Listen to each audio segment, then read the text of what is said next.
白岩学園3年 B 組の皆さん、こんにちは。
はい、こんにちは。 Well, konbanwa guys. How's it going? Okay, let's transition over to... Yes, there we are. And now we are live. Let's see here. The emissary of Groiper Nation has entered the building. I like it. I like it very much. Cheers to that. So, earlier today, I was at some kind of a peculiar block party or something, and the darndest thing happened. And that darndest thing that happened was I was actually confronted with, of all things, a boomer. A woke boomer. I have no idea how it happened, but a boomer actually got woke. And it was one of the weirdest things I've ever seen in my life. Rather, one of the weirdest things I've experienced in my life. Maybe not in my whole life. Let me come back from that. It's one of the weirdest things I've experienced in the past couple of months. Because here, one moment, emergency popped up.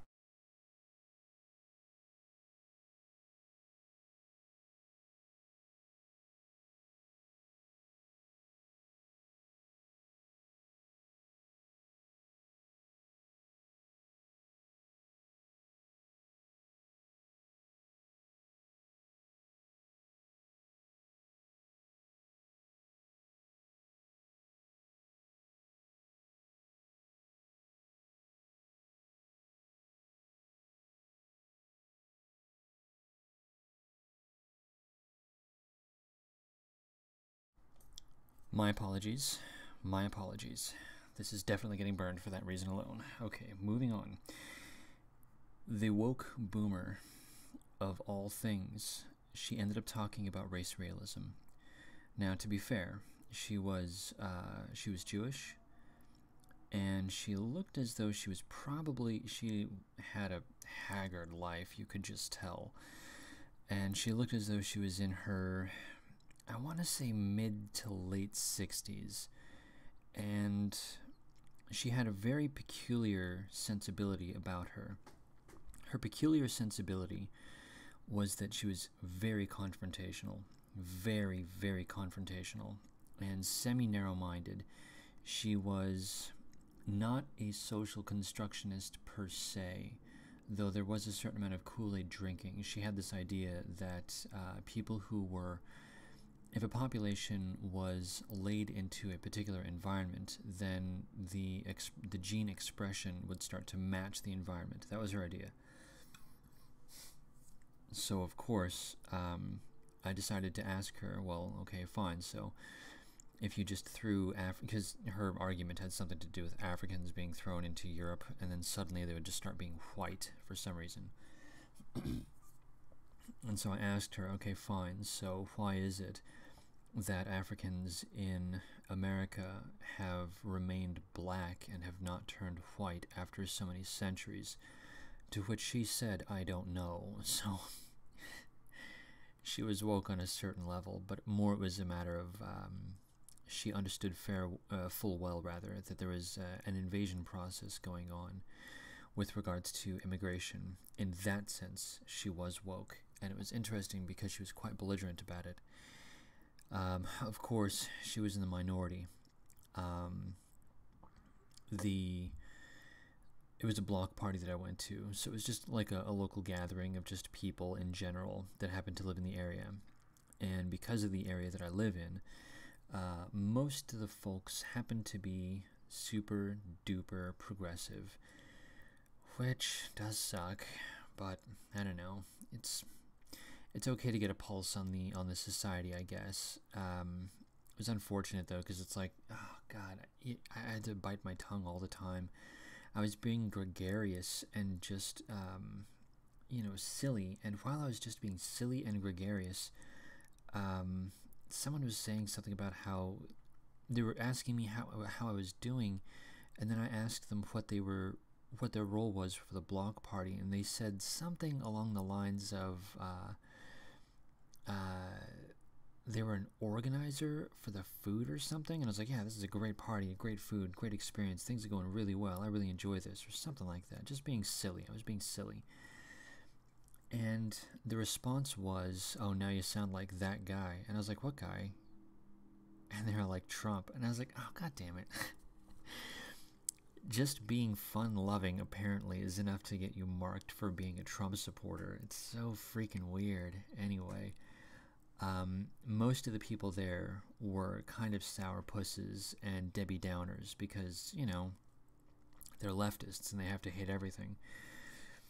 And this one woke boomer was just way out of place, and it was interesting because the level of interest in the subject of immigration was very high for this person. It was a she.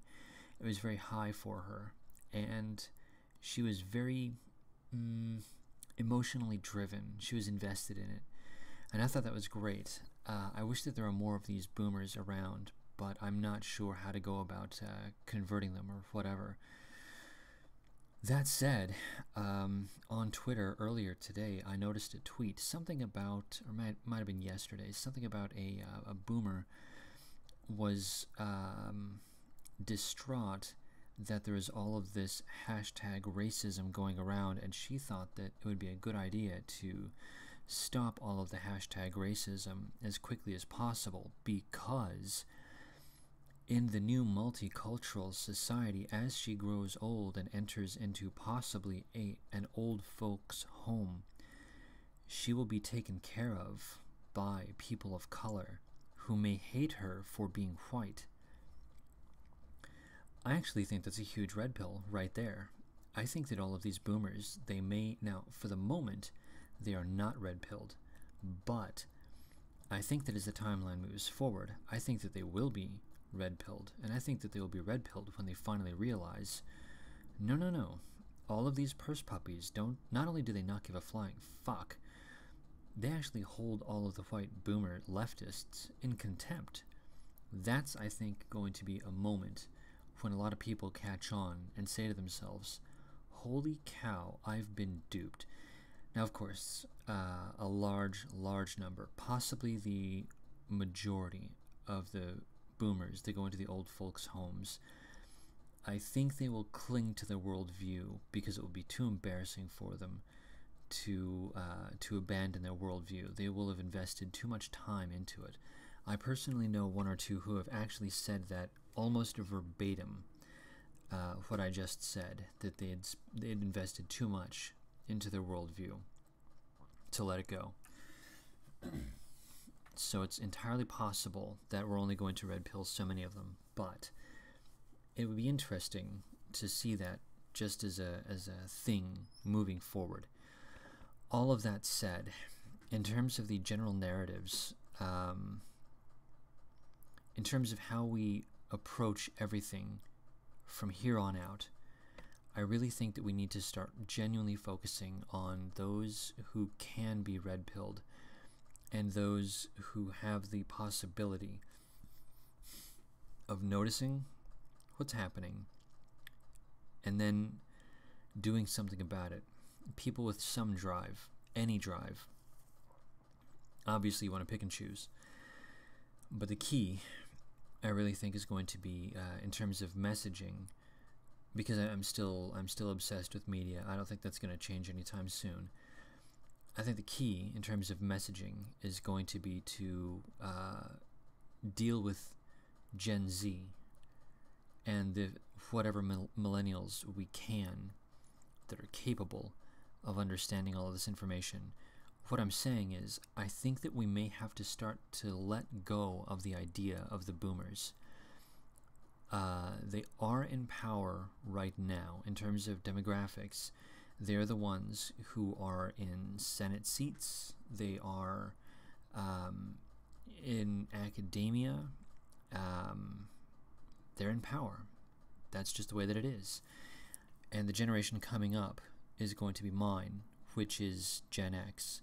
I'm just about to hit 40, which means that I'm on the latter end of Gen X, just up against the edge of the millennials, Generation Y. And my generation is just starting to get into the seats of power, just starting to move into that direction. Not formally, not yet, but it's only about a decade out. And when Texas turns blue, my generation will end up being formally in the seats of power. That's when that's when Gen X is going to be coming into their own. To be honest, I do not have a good gauge on the psychology of Gen X at all. And I think that's because I'm in the middle of it. I think it's because it's hard for a fish to see the water that they inhabit. And that's where I am. I have a slightly easier time with millennials and a slightly easier time with Generation Z. But with my own, it's just a huge dead spot. I don't know what to make of it. Anyway, yeah, for the boomer question, I think that we're going to have to start thinking about letting go of the idea of red-pilling boomers. And the only people that we should be focusing on red-pilling really should just be Gen X, Gen Y, and Gen Z. I don't think there's any need to focus on boomers at all anymore. They're kind of set in their ways. Those that can be red-pilled, I think that, the few that can be red-pilled, I think we should absolutely not only invest energy in terms of actively trying to red-pill those that we think can be, but also supporting them psychologically as they move through their experience. I speak for myself when I say my own red pill experience was highly traumatic, and I didn't care for the experience itself. The effects of the experience I wouldn't trade for anything in the world, but the experience itself was super duper unpleasant. and we're gonna have to, with the boomers, it'll be a thing where it'll be rough. But hey, if we can red pill a couple of them, we should do it. But yeah, basically, I really think that the boomer thing, the boomer issue, is that they're just going to be set in their ways, and I think we're going to have to start thinking about what it's going to be like to basically change culture in terms of waves, to deal with people in terms of waves. The next wave that has yet to crest is going to be Generation X, my generation. They're going to crest in about 10-ish years. And then after that, it's going to be the millennials. So yeah, the one after that, I'm going to be dead by the time they end up getting into power. But we should be thinking, because I don't know how many of the people here are millennials, how many people in this chat are millennials, but for the millennials that happen to be in this chat, you better start thinking about Gen Z, because those are the guys that are going to be taking care of you when you're old. In exactly the same way that the millennials, the retarded frickin' soy millennials, are going to be the ones taking care of me when I get old. So we're going to have to make sure that just in terms of the caring of society, the people who will be in charge of it, we're going to have to make sure that those people are armed, that they are prepared mentally and emotionally to deal with the inevitability of not only a multicultural America that they're going to inherit, but a multicultural America that they're going to inherit that fucking hates them because they're white.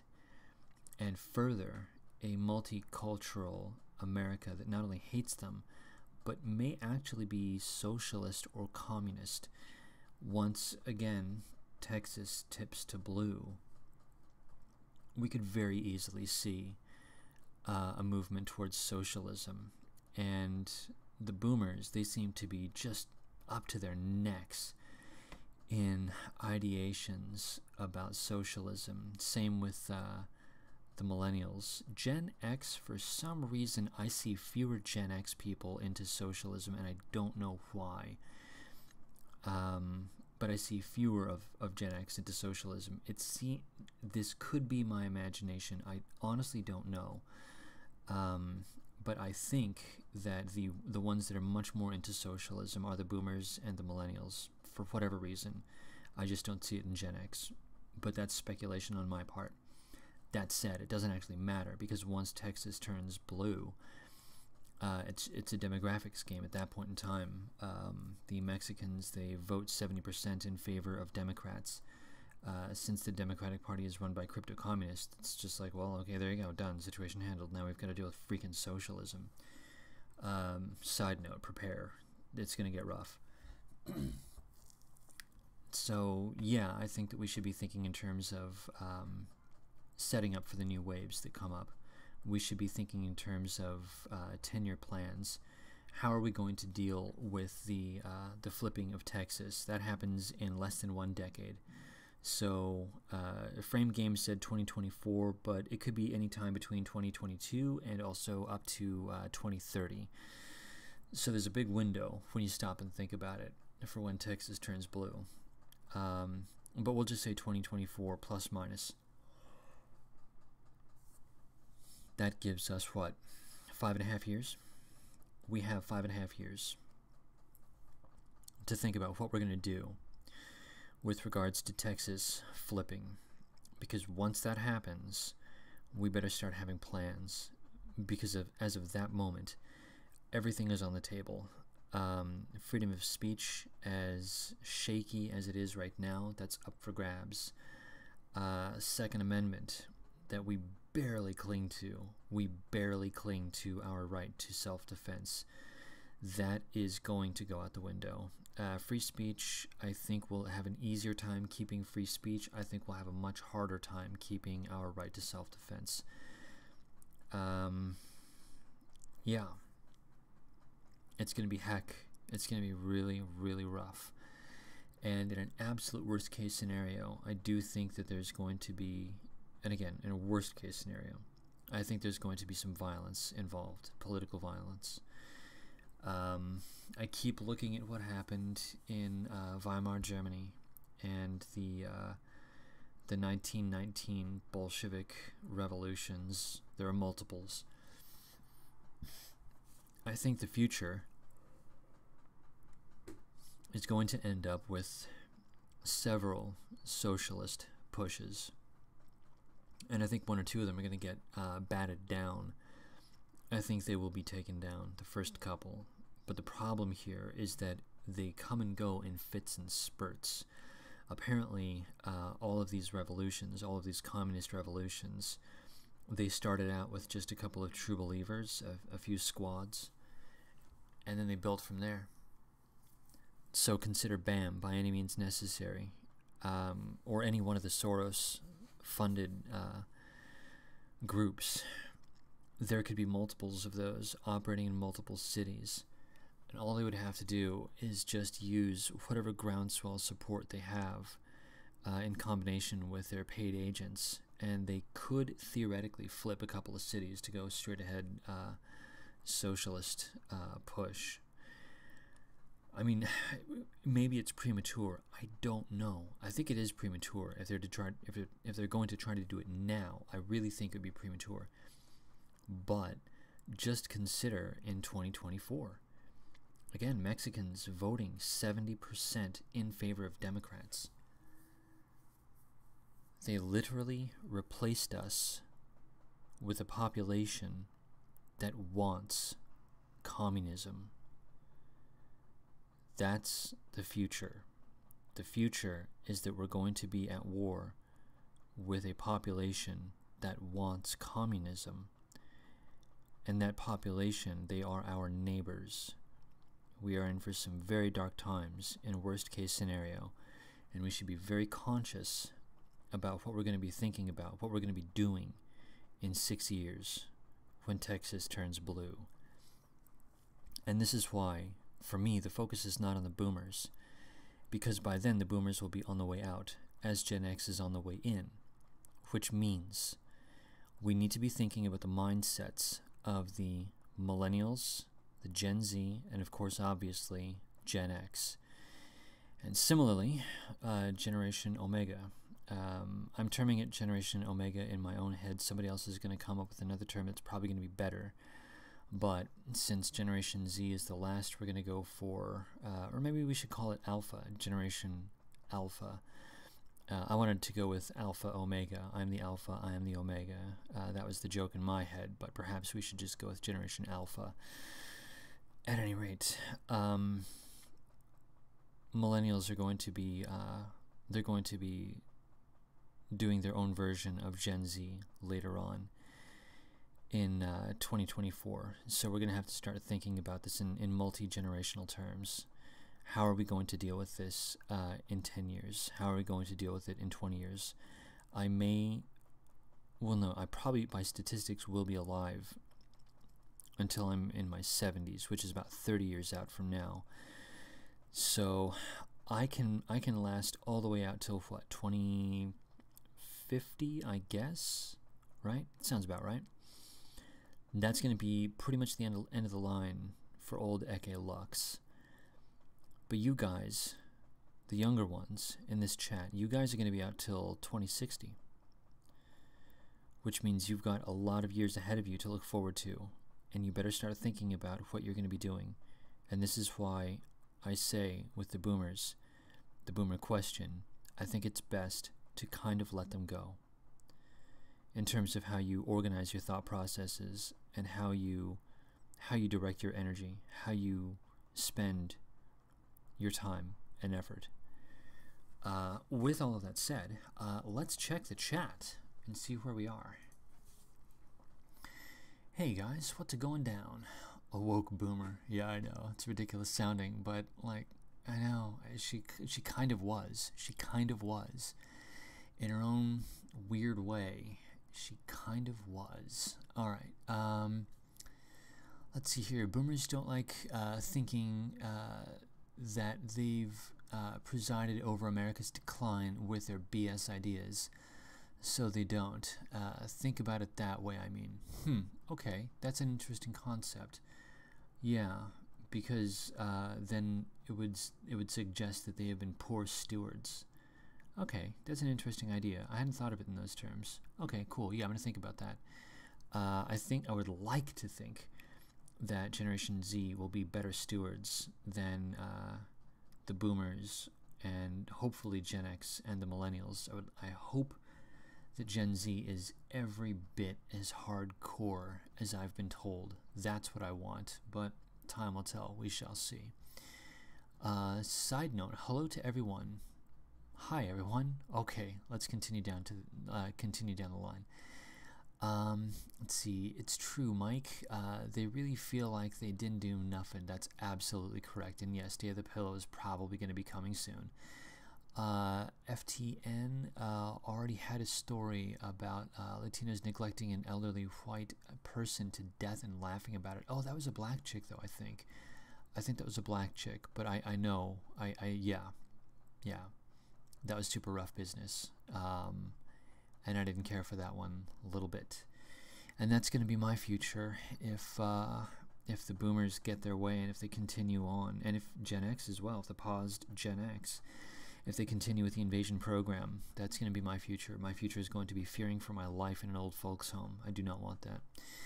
State-enforced peanut butter consumption will be the hallmark of Gen X policy. You better freaking believe it, bro.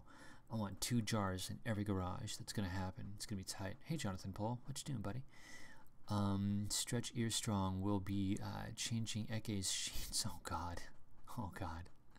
Alright, let's cool down, buddy.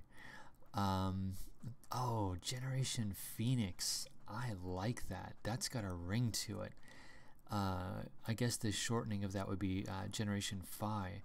I like it. Generation Phoenix. That's clean. That's got a ring to it. Let's see here. Because we lived through the collapse of USSR and we were made aware. Let's see, yeah, and were made aware of the horrors of state socialism. Oh yeah, that's right. Yeah, because Jonathan Paul is Gen X as well. That's right. Yeah, and I do recall seeing the horrors of former USSR and hearing about the badness of it. So maybe that's why Gen X is a little more amenable to criticism of socialism and communism. Alright, shit, I wonder what crypto term will be used to describe white-run nursing home by the elderly to pretend they're not racist. That's a funny question. I hadn't even considered it in those terms. Because whites here, like, they don't like to talk about the fact that they live in white neighborhoods, and they don't like to talk about the fact that they move to white neighborhoods because they know that it's considered evil and gentrification and all that good stuff. So the euphemism typically is low crime. That's usually the euphemism that they use here. So I wonder what it would be like, yeah, for dealing with elderly homes. Yeah, that's going to be weird. Alright, these people just want Gibbs. They couldn't even explain relative surplus value. That's pretty much the case. The impression that I get is that the average boomer has about as much economic knowledge as, yeah, like Gen Z. Like they don't know anything. I know several boomers where their general conception of how economics works is the government just arbitrarily creates money and it's worth something like immediately. They don't consider the concept of inflation and devaluation of a currency. They just don't understand it. So yeah, I can see something along the lines of in the future boomers basically running everything into the ground. That's a real possibility. Okay, anyway, I'm a little bit tired, so what I'm going to do is I'm going to play another track. I don't actually know what track I was going to play. Oh, now I remember, okay. But I'm just going to take a quick peanut butter break right now. So my peanut butter break is going to be some St. Francis. St. Francis is an artist that works alongside George Clanton now and again.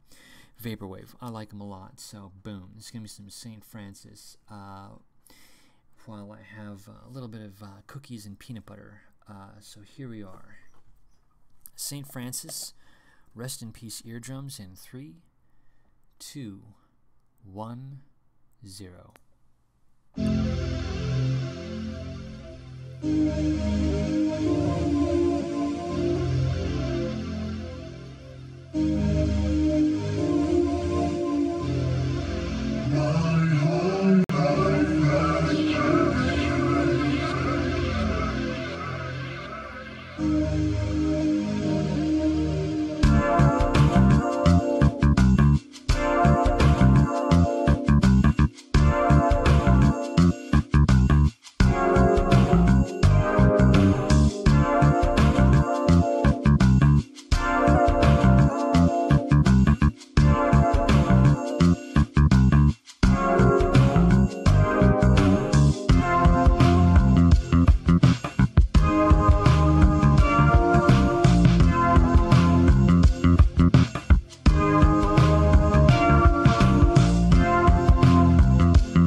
Oh gosh, I got sucked into the music like an idiot. That sucks. That's terrible.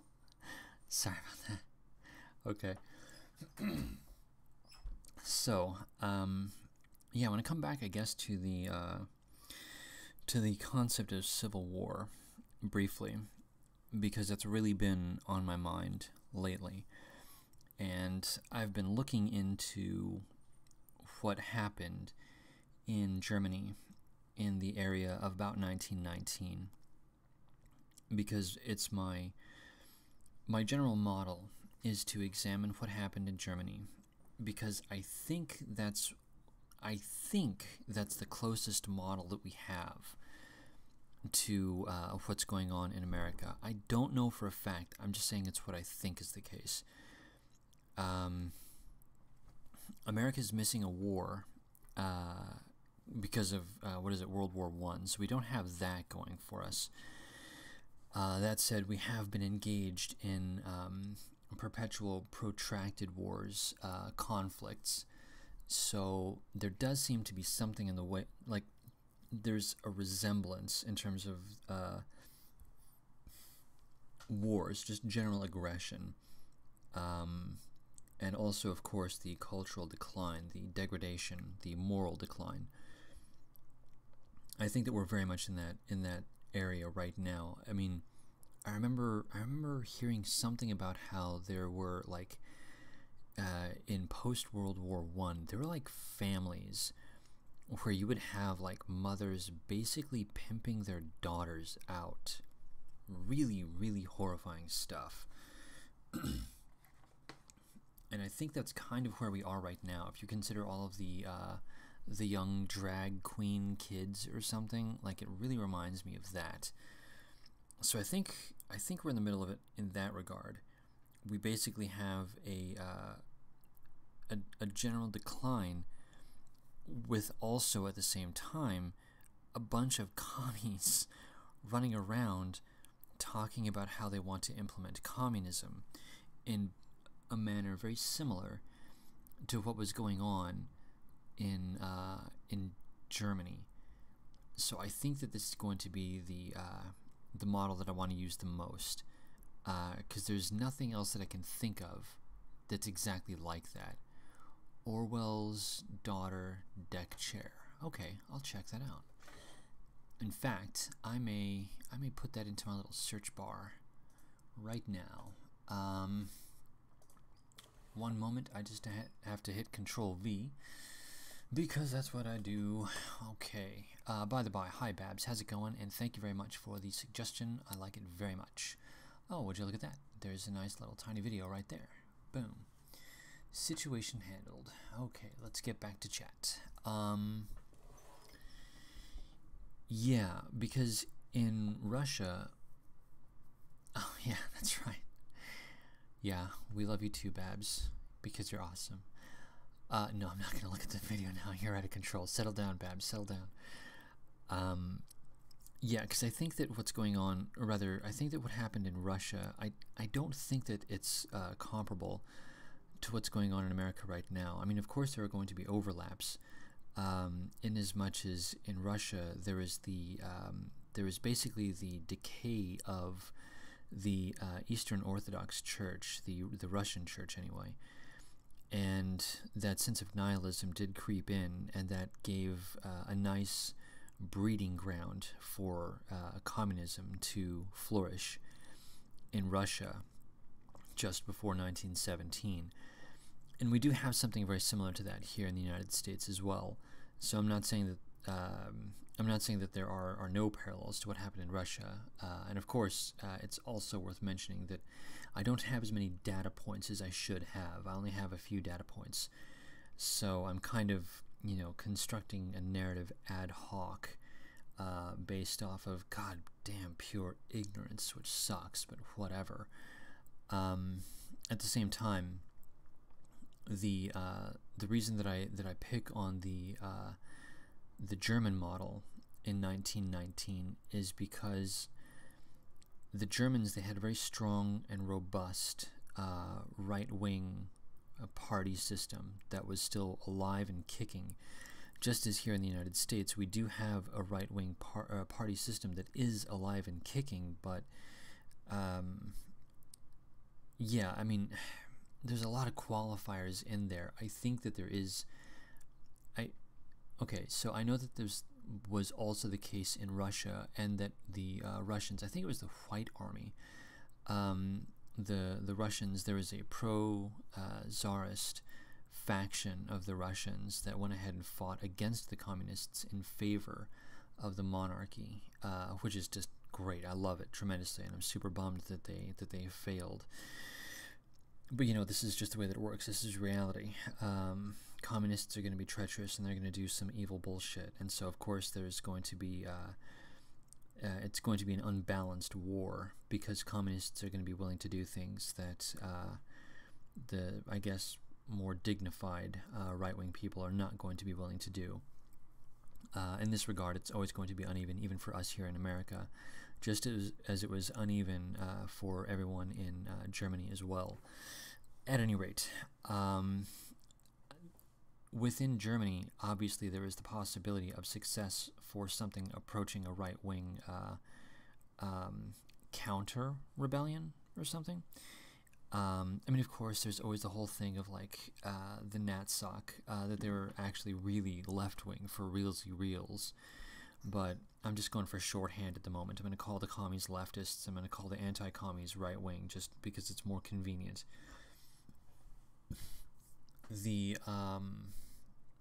I just like the model because I think, I mean, it's really hard for me to place. I just think that the model fits a little bit better.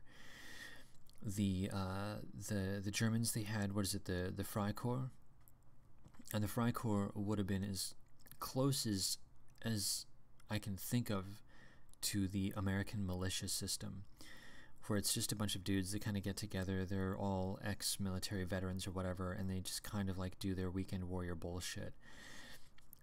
Within the context of the Freikorps in 1919 Germany, they would have been way more hardcore because they just got off of World War I. So our militias are, by comparison, soft, pudgy, roly-poly people that probably mean well, but I doubt that they're going to be... I wonder about their efficacy, if there's ever going to be anything even remotely approaching a real civil war. But anyway, yeah, coming all the way back, I still have a lot of research to do with regards to Germany, and my thought pattern, because in Germany they just went for a violent revolution, really. They're just like, the communists are like, whatever, we're not going to worry about doing anything through standard political channels. Rather, the standard political channels are going to take a backseat to more quote-unquote direct action. I don't think that here in America we have the numbers of socialists to worry about direct action push, but I do think that because of Texas flipping to blue, I think that they'll be able to push the official political channel angle. I think that they'll be able to implement socialism more or less through the front door, as opposed to doing it through the back door with a shiv, which is what they did in Germany and also in Russia. Because once Texas flips, I mean, all they really have to do is just waltz directly into the White House and just call it and say, look, we own this, we run this. And what are we going to do? I don't know. I mean, I don't see anyone saying we're going to go ahead and now do a formal civil war. I don't think that anyone in any one of these little militias would say anything of the sort. So I wonder to myself if there really would be any kind of a pushback. I don't know. This is why I think that we need to start thinking about things in terms of 6-year plans, 10-year plans, 20-year plans. This is how the elites think. And the reason that they're winning, the reason that they're so successful, is because they think in such long terms. They think in such lengthy time spans that it's easy for them to stay focused within the moment, and we really need to do that. We need to stop being myopic. Okay, I'm going to head back up to chat because apparently Babs just went nuts with all kinds of crazy little one-liners, so I'm going to check them out. All right, Julian Groiper says there's so much Soma pumped into the system now, I doubt a real civil war is possible, like in Syria. Maybe mass civil unrest, chimp-outs, lone shooters, etc. Yeah, I kind of agree with that. I'm not 100% convinced that there is the will to do any formal defense within this country. The only ones that would be willing to do it would be in the red states, and they would have to drive all the way out to the coastal regions to do anything if they're going to. So, yeah, it'd be kind of weird. I don't know what it would look like. I just don't know what it would look like. I mean, who knows? Who freaking knows? I don't know. All right. Recommend Robert Gelatali's Lenin, Stalin, and Hitler in the Age of Socialist. Okay, I'll check that out. Looks like I've got one more thing that I'm going to be Googling. Where are we? There we are. Control V. Makes me feel like I'm an awesome person for being able to do Control V. Like I'm a good little boomer. Okay. And let's go back to chat. Alright. Look at it now. I'm not looking at it now, buddy. It's not going to happen. Alright. She's making a video called In Defense of the Boomers. Oh, really? Alright. Alright. I'll check that out. Okay, cool. Alright, that's the one you need to watch. Channel called Deck Chair. Okay, Deck Chair. I want to check out Deck Chair. Oh gosh, Babs is giving me so much information. Okay, let's check it out. Deck Chair. Boom. Deck Chair. Go. Work. Why aren't you working? Deck Chair. Oh, the one with the, there's a chick on a velo. Alright. 170. Oh wow, there's a lot going on here. Oh, anti-force versus anti-natalism. Oh yeah, good news for white women. Yeah, okay, cool. Yeah, this looks like a cool channel. I'm gonna sub right now. Done. Nice. Thank you, Babs. Thank you for the recommendation. All right. Are the boomers really so bad? Is the title of the video I want you to listen to and give an opinion on. Okay, but not today, obviously. Let's see here. Are boomers really that bad? Let me see if I can find that.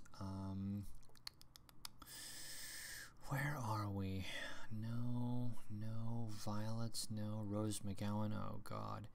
Are boomers really so bad? Wow, that's 40 minutes. Nice. I may watch that later tonight as I'm drifting off to sleep. Cool. Thank you very much, Babs. That's awesome. All right. Russia's aristocracy had liberal Western aping ideas. Yeah, well, they're permissive, which is why they allowed the commies to overtake them. This is the problem with being permissive. All right, the channel is called Deck Chair. All right, I'm on it, buddy. I'd hardly consider the GOP to be right-wing. I concur. The GOP is basically a bunch of dorks at this point, and I don't have any faith in them whatsoever. They seem to be just capitulating more than anything else. All right, Trump should pass a law saying if you're an immigrant, you can't vote till you've lived here legally for 20 years. I agree with that. Goy streaming. Yeah, that's us, man. That's us. I'd wager as Texas flips blue, more northern and eastern states will flip red, like Michigan. I hope so. I really hope so. But the problem is that as all states are being infected with the Mexican immigration, remember 70% of them vote Democrat. It's a numbers game. This is a numbers game. And once the replacement starts, it's really hard because it becomes an accelerating process. It becomes a self-cycling dynamo, and that's what we're in the middle of right now, is a dynamo that's basically feeding itself. It's a really big problem. We have to stop it, and I don't know how yet. All right, I'm in MI, Michigan. We went red this past election. Hey, man, good on you. Good on you. Keep up the good work. Trump is consolidating white demographics behind the GOP. Yes, that's the comparison I was making. Yeah, I mean, I hope you're right. I really hope you're right. We'll see. Okay. Okay, I misread. Okay, that's fine. New video for you. Oh, King Kush is making edits. Nice. That's cool.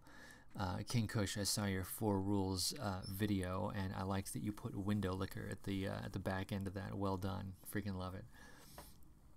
For anyone that doesn't know, Window Liquor is an amazing music video. You should totally check it out. It's a little bit disturbing, but I love it. It's great. It was a part of my youth. Okie doke. At Eke Lux live streams, it is Babs's Iraqi heritage that makes him that way. Yeah, well, he's got a fire in him. I like it. He's very Iraqi-y. I like it. Okay. All right. With all of that said, I'm gonna take one more break because it's been 20 minutes since my last break, and there's something that I have to take care of. So, what I'm going to do is I'm going to play another track, and this next track is going to be by Calm Trues. Calm Trues is, he's an electro act, synthwave, out of New Jersey, which is weird because good music should not be coming out of New Jersey at all, but strangely, this guy's right out of New Jersey, and it's amazing. So this is off of his, I think, 2015 or 2016. I forget when it's an EP, and I forget when the EP was released. Anyway, it's a great EP. I highly recommend it. And this is his track, Forgive. And you should check out his stuff when I'm done streaming because, like, legit, he's actually really good. So here we go. This is going to be Forgive by Calm Trues. Rest in peace, eardrums. In 3, 2, 1, 0.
doke. That was Comtrues.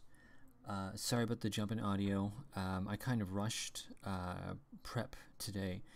I'm trying to get used to the idea of getting all of the audio squared away before I do the streams, and I kind of messed up because I did everything like immediately before streaming because today was super busy, so sorry about that. I'll try to make sure that there are fewer jumps in audio in the future because it's super embarrassing. Okay.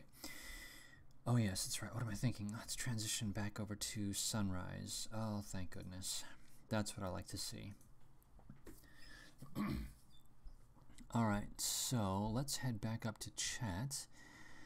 Let's see here. I'd wager as Texas flips blue, more northern and eastern states will flip red, like Michigan. Yes, I read that comment, and I foolishly read it again, and I really like the optimism, and I hope it's the case. I really hope it's the case, because my fear still rests in the knowledge that with the replacement population problem moving forward, with I don't see it slowing down or stopping. I just don't. I see an acceleration happening right now, and it's fucking terrifying. The people that are at the grocery store that I work at, like they're talking about camps. They say, did you see the camps? So the people at my local grocery store, they're talking about it as though we're in the middle of Nazi Germany and we're throwing Mexicans into concentration camps. That's the language being employed right now.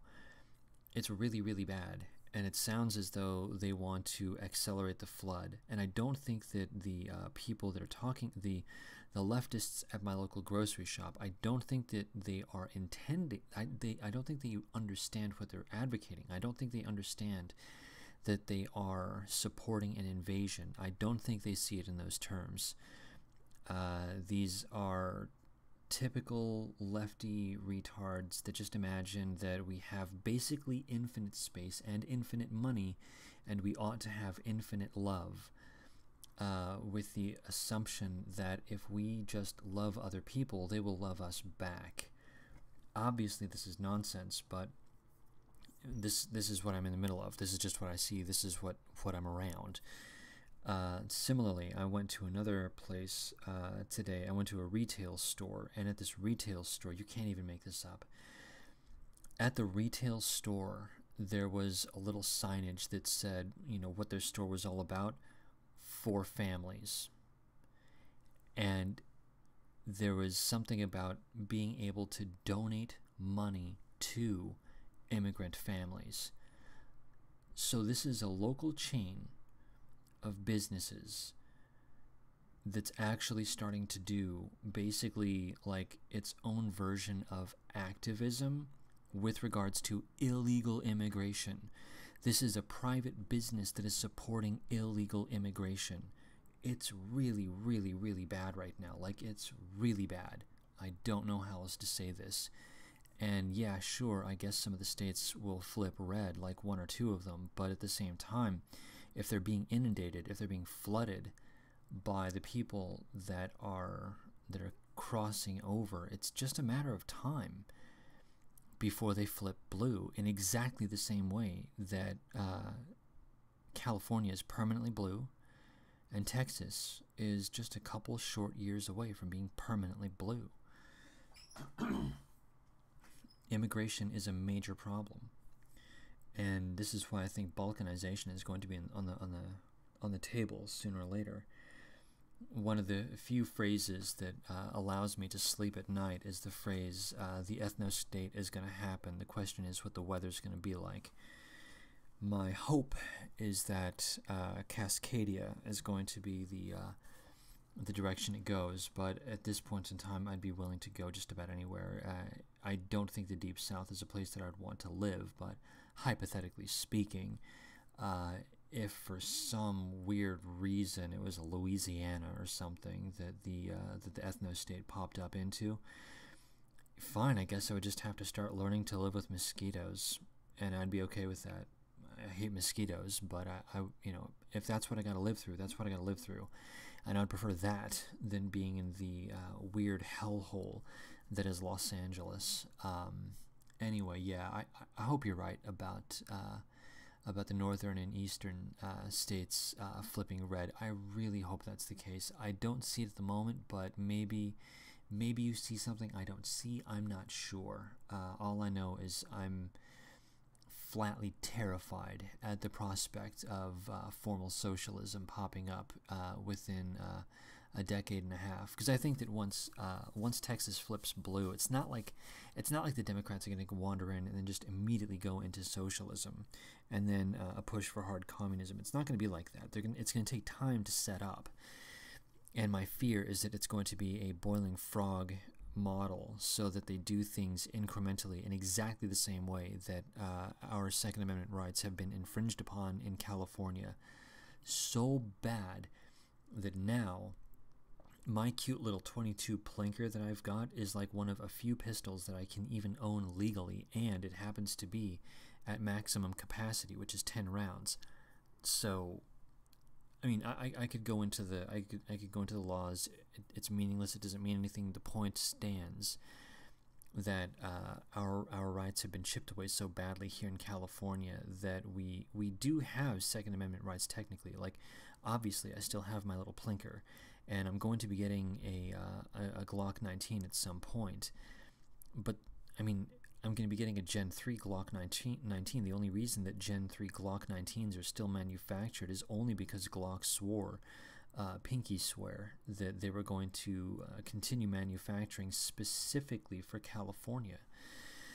This is a major, major issue, and it's this. And I'm referring now to the chipping away of rights. I think that what's going to happen once Texas turns blue, I think it's going to be a chipping away issue. I think it's going to be a boiling frog issue, and I think their plan is to do what David Icke would have referred to as the totalitarian tiptoe. It's effective, and it works, and that's my main fear. That's my main fear. Okay, let's continue down. Trump is consolidating. Oh, it's right. I already read that one. Let's see here. Oh, Cozy Show. Hey, thanks, Der Stemmer. Thank you very much. I appreciate that. And thanks for stopping by the by. It's nice to see new faces. Speaking of which, there is one new face in here. Where was he? Oh, he's all Flavored Steam. How's it going, buddy? I don't think I've seen you here before, but I'd like to go ahead and extend a hello. And of course, obviously, hello to everyone else. Let's see, it looks like Charlene is here, Julian Groiper, King Kush. Obviously, I said hello to Mr. Pohl. Who else? Smith, right? Yeah, Mike Smith. Hey, buddy, how's it going, pal? Okay, let's continue all the way down to the bottom of the chat. All right. My little town donated some crazy amount. Yeah, I know. It's so weird. Like, I actually find it a little bit unsettling that, and I'm not joking, by the way. I'm not joking in the least. I'm serious when I say I find it unsettling, and yeah, it's just not good. We have people that are basically, they are encouraging and supporting an invasion. That's not merely cuckoldry. That's actually that's being a traitor. I mean, it's really, really bad, and I don't know. I mean, oh my God, it's a little infuriating. Yeah. Okay. Yeah. It's really bad. Okay. Sorry. Just a lot of thoughts came into my mind all at once because I'm surrounded by these people. And sometimes it's a lot to take in. Okay, moving on. I'm going to move on. I'd be triggered. Hell, I already am. Yeah, same. Sorry, I got a cat hair in my... I have no idea how I got a cat hair on my tongue. Sorry about that. That's really weird. My city is full of these invasive parasites, too. Yeah, man. It's rough business, dude. It's rough business. And I've said it. I'm going to keep repeating this one, because this does bear repeating. We're going to get 41,000 Somalis here in Los Angeles. So the invasion is not just coming from Mexico. We're also going to be getting an invasion of 41,000 flipping Somalis over the next decade. And again, repeating myself, worth repeating. The Mexicans basically ethnically cleansed the blacks out of Compton and South Central, so it's Tijuana. South Central Los Angeles is now Tijuana, straight ahead Tijuana. It's my theory that the Somalis, they're probably going to inhabit central Los Angeles, because apparently this has to do with Maxine Waters' husband or something like that, and he's got some ties into some weird financial institutions. And I think what's going to happen is all of these Somalis are going to be housed in central Los Angeles, because that's where Maxine Waters' husband has a lot of property and dealings or something. And once the Somalis get into central Los Angeles, I think there's going to be street battles. I think that I'm pretty much never going to go to downtown Los Angeles or East LA or South Central again for pretty much the rest of my life once that starts. Someone had mentioned that I should just get the hell out of Los Angeles, and as I get older, I start to agree more and more. I don't know how safe I'm going to be here. That's going to be a real issue. The Sweat No State, that's funny. I really like the Sweat No State. I don't know who came up with that, but that's really good. Yeah. If we end up going to Louisiana, it will be the Sweat No State. That'd be so lame. Oh my god. All right. Let's see here. Julian Guerber says to De Sturmer, I'm not a huge Dugan fan, but in his interview with Lawrence Southern, he talks about liberal conceptions of the human and how it affects views on migration. Yeah. As a former liberal leftist myself, there's a real cognitive issue that's going on there. There is a real permissiveness. There's a guy who goes by the moniker Content Watcher, and he was describing how basically liberals are super duper permissive and they do not hold people accountable. There are no punishments, and that's a major problem. And in combination with no punishment is also lack of boundaries. When you put together a lack of boundaries and also no punishment, that's liberalism in a nutshell. It's completely permissive. It just allows you to do anything, to go anywhere, and there are no consequences for it. And I mean, basically, the immigration problem is exactly it's no borders, so it's no boundaries. In this case, we are referring to physical boundaries. And the illegal immigration, these are criminal offenses that are taking place, and no one is being held accountable. There are no consequences for the illegal immigrants, and there are also no consequences for the politicians that are aiding in this invasion. A side note to that, of course, we need to start prosecuting Democrats for treason. Anyway, yeah, I can see that there's probably some real brain state cognition stuff going on there. I'd be interested to find out more about it, because I'm only sort of going off of what I generally know. Okay, so Texas may seek a split or partial cessation. God, I hope they do. Well, yeah, I don't want to go into that, but because all of this is just speculation right now. I'm going to be speaking with a regular by the name of Sin tomorrow, and hopefully he'll have a few ideas on the subject. Maybe we can bat around a few concepts and see if we can work around a possible future that is reasonable enough to use as a platform for making plans. We'll see. Who knows? Oh, but anyway, let's continue down. I'm not sure how the money would be spent. Oh yeah, for monies that would be going to the migrants. Yeah. At least I think that's what you're talking about. At any rate, yeah, there's yeah, who knows? All of this, all of this seems like a scam, and in as much as all of this is a giant scam, that's really nothing more, like, because the Kalergi plan, the entire concept is to mix the genetic lines so that you get just a homogeneous brown race with IQ between 90 and 95 when you just start to level it all out. And then with this IQ 90-95 subpopulation, they would be used as effectively slave labor for an elite of a higher IQ. That's the model for the Kalergi plan. And the money spent, I think that the general money spent for right now would only be for a combination of propaganda to make sure that the public still has it in mind that they ought to be supporting their own invasion and replacement, and also for, on a more practical level, for lawyers to just keep what illegal immigrants are here genuinely here, so that they can start doing things like creating new leftist voters. God, it's so horrifying to think about sometimes. Okay, let's continue down. Oh, we're at the bottom of the chat. Neat. Let's see here. Don't be the pinata. We already are, buddy. We're already the pinata. Insurance companies and DMV laughing to the bank with illegal drivers' licenses. Yeah, it's really not cool. My understanding is that there are a fair number of illegals that are on food stamps and other programs.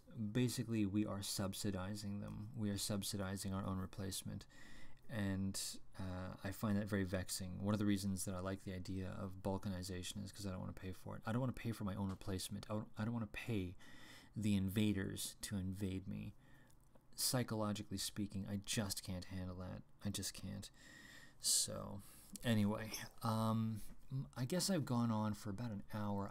I still really like doing the longer streams, but my insomnia kind of kicked in today a little bit, and tomorrow I'm going to be picking up a... in reference to Nassim Aghdam, I can't bring myself to go vegan. So what I do is I compromise by getting grass-fed, free-range beef. And tomorrow I'm going to be going to my local farmer's market, where there's a rancher who comes all the way down from Northern California to sell grass-fed, free-range beef. And as far as I'm concerned, that's a great compromise. Since I can't bring myself to go vegan, the least I can do is make sure that the animal that I'm eating at least had a reasonable life, an okay life. So I'm willing to spend the money for that. As it turns out, the chuck is about as expensive as a ribeye steak, so it's stupid expensive. But if you play the game of proper braising, you basically create what amounts to like meat gelatin. It's really, really good, and the meat itself is actually so flavorful naturally because it's grass-fed. That you only need to, I mean, of course, I do put on spices, I do put on herbs, but I did one time make the mistake of only putting on salt and pepper with mirepoix, and I'll be damned, it was amazing. It was really, really good. It's so good you can actually do it, you can actually braise with just salt and pepper. So anyway, tomorrow the farmer's market, it opens really early, so I kind of want to get a head start, and it's my hope that my insomnia will lighten up exactly enough that I'll be able to get something that approaches a normal sleep tonight. We shall see. That said, I am going to sign off now. This is one of the shorter streams. I genuinely do enjoy doing the longer ones where I go on for an hour and a half or 2 hours. For some reason I really enjoy those, but because of my insomnia, and because I do have something that I really do need to be doing tomorrow, I'm going to go ahead and call it at 1 hour and 12 minutes. That said, I've got one more track that I'm going to go ahead and play. This last track is a personal favorite. I happen to absolutely love Boards of Canada, and this is off of their most recent album, which was their 2013 release entitled Tomorrow's Harvest. It's unfortunate that they only have basically, one album for the past decade, basically, because 2006 was their last EP release. That was Trans-Canada Highway. So basically, since 2016 to now, that's 12 years. Or 2006 rather, from 2006 to now. So yeah, that's like 12 years with basically just one release. Super bummer, but that said, it's still pretty good, so I'm gonna go with it anyway. This is off of their 2013 release. The name of this track is oh god, the nothing. It's got the word nothing in it. Oh my god. Why can't I think of the title? Oh my gosh, no, I have to. Nothing is Real. That's the name of the title. That's in the name of the track. Nothing is Real. Oh, thank God I remembered. Okay, so Nothing is Real. Rest in Peace Eardrums. Oh, that's right, of course. To mark the end of the stream. What am I thinking? Okay, rule number 1. Treat every firearm like it's loaded. Rule number 2. Never cover or sweep anything that you're not willing to destroy. Rule number 3. Your finger stays off of the trigger until your sights are on target. And the 4th and final rule is be aware of your target and what's beyond. Safety first. So drink some water, floss your teeth, brush your teeth, go outside, get some exercise. Because if we're going to survive the bluing of Texas and the possibility of a socialist push, we're going to have to be healthy, guys. So I'll see you all later. And again, this is going to be Nothing is Real, the final track of the evening by Boards of Canada. Rest in Peace Eardrums in 3, 2, 1, 0.